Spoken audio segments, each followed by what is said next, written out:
remember about the Chicano floor? I think it's a different experience for men and for women.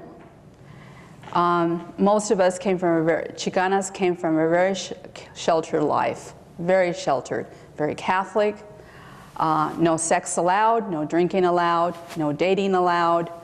And here you come to a floor and you can do almost anything you want within reason. So there was a lot of freedom that I think a lot of us weren't ready for. That's unfortunate. I don't think that's the case with Chicanas now. I think, they're more aware of, contraceptives, where a baby comes from, sex might lead to a baby, those kinds of things. Relationships, they're more savvy about relationships.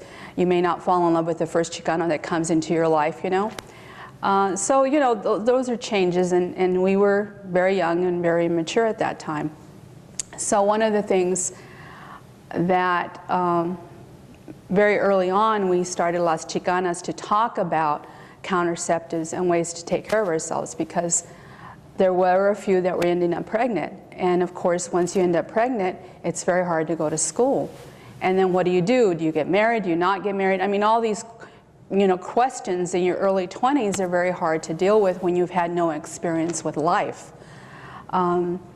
So it was, so that's why I say the experience for men and women, I think, was very different. Also, I'll tell you, I'm full of stories, by the way. There was one story where a lot of us had not been around black men before. African-American men, there was like one black family in Sunnyside, Washington, the Guys. Their last name was Guy. And great guy, we were friends with him, but that's it. None of us had seen all these African-American men who were very attractive, very suave, and from the East Coast. And anyway, it was, okay, we'll look at them twice, And the Chicanos, the guys got all bent out of shape. Oh my God. So they met with the women, they met with the Chicanas, and said, well, you got to watch the black guys. And again, it's, I'm sure, very different now, but at that time, they were going to protect us, And so we said, well, why are you dating the white girls?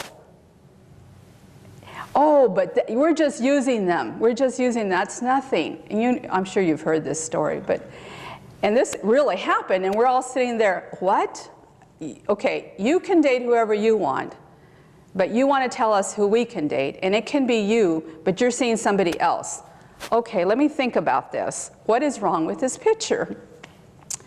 So that was one of our early discussions, and it was part of living together, getting to know each other, and all of that thing. And please don't date a white guy. Oh my God. That's like Christ died today if you did that. It just was not done. But so we had a lot of pressures on us as women, as young women.